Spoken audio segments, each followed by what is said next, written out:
Welcome back everyone. Today we're diving into my full spoiler review for Weapons 2025. If you haven't seen the movie yet, I highly recommend you stop here, go watch it, and then come back, because we're going to break down the entire plot from start to finish, and nothing is off limits. If you want to hear my thoughts without any spoilers, I already have a spoiler-free review you can check out first. For everyone else who's seen it, let's get into it. Weapons opens with a chilling hook. A child narrator explains that on a Wednesday at 2:17 a.m. in Maybrook, 17 kids from teacher Justine Grady's third grade class suddenly run from their homes and disappear. Only one, Alex Lilly, doesn't go missing. It's a fantastic start, eerie, mysterious, and instantly pulls you in. Nearly a month later, Principal Marcus Miller puts Justine on leave because the town starts whispering she had something to do with the disappearances. She's depressed, isolated, and slips back into alcoholism, leaning on her ex-boyfriend, police officer Paul Morgan. Meanwhile, Archer Graff, the father of missing child Matthew, is fed up with the police dragging their feet and begins his own search. It's an intriguing plotline, but the movie juggles perspectives here in a way that's sometimes confusing. Worried about Alex, Justine follows him home and notices every window is covered in newspaper. With Alex's parents sitting unnervingly still on the couch, she urges Marcus to do a wellness check. Both she and Archer have strange dreams about the missing children and the pale women with clown-like makeup.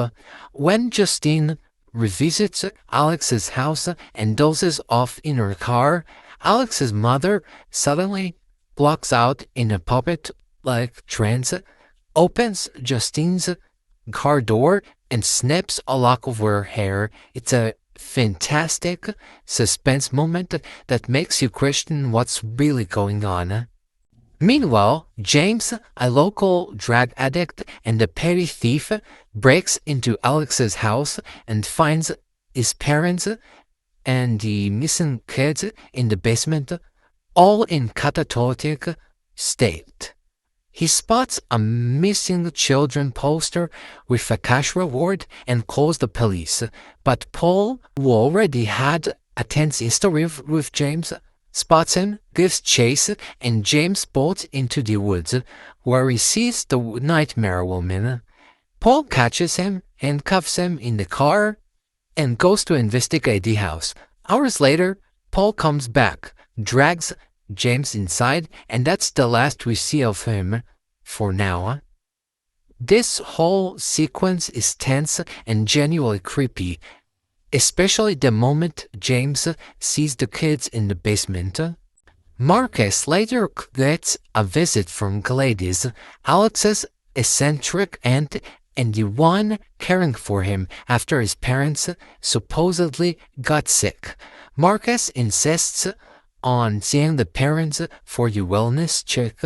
Later, Gladys shows up at Marcus and his husband Terry's house, fakes being distressed, and then performs a ritual using a thorny stick, a ribbon, and hair she stole from Terry and Justine. She enchants Marcus, forcing him to brutally kill Terry before ordering him to attack Justine. Marcus strikes at Justine at the gas station right in the middle of her arguing with Archer, but gets fatally hit by a car.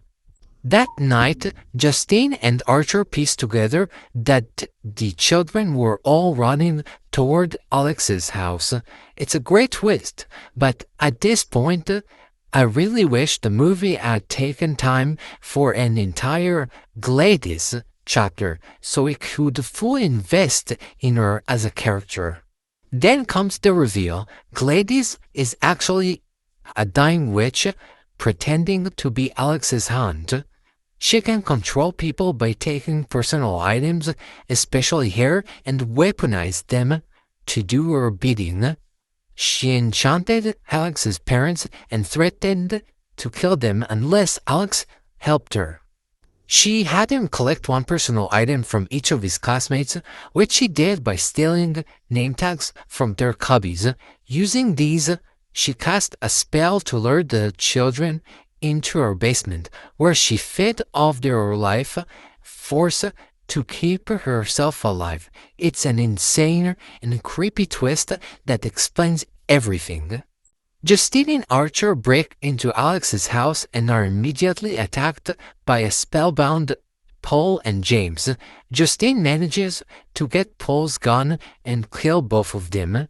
In the basement, Archer finds Gladys, but she enchants him to attack Justine. Meanwhile, Alex, chased by his bewitched parents, uses hair from Gladys's wig to reverse the spell. The children turn on Gladys, chase her down, and kill her, breaking the curse. Archer reunites with his son Matthew, who is still catatonic. It's a wild and intense climax that finally gives us the payoff the whole movie has been building toward. In the aftermath, the narrator said Alex moved in with a kinder aunt after his parents were placed in a mental health institution. The children were reunited with their families, and while some are starting to speak again, there's the hope that eventually they all will. It's a satisfying close, though I'm still a little confused about who exactly the narrator was supposed to be. That's Weapons from start to finish. Personally, I loved a lot of the tension and the mystery, but there were moments where I wanted more character depth, especially for Gladys. The ending delivers, but the build-up can feel scattered at times. Now I want to hear from you. What did you think of Weapons? Did the witch twist work for you? Or did it feel like the movie lost its footing in the second half?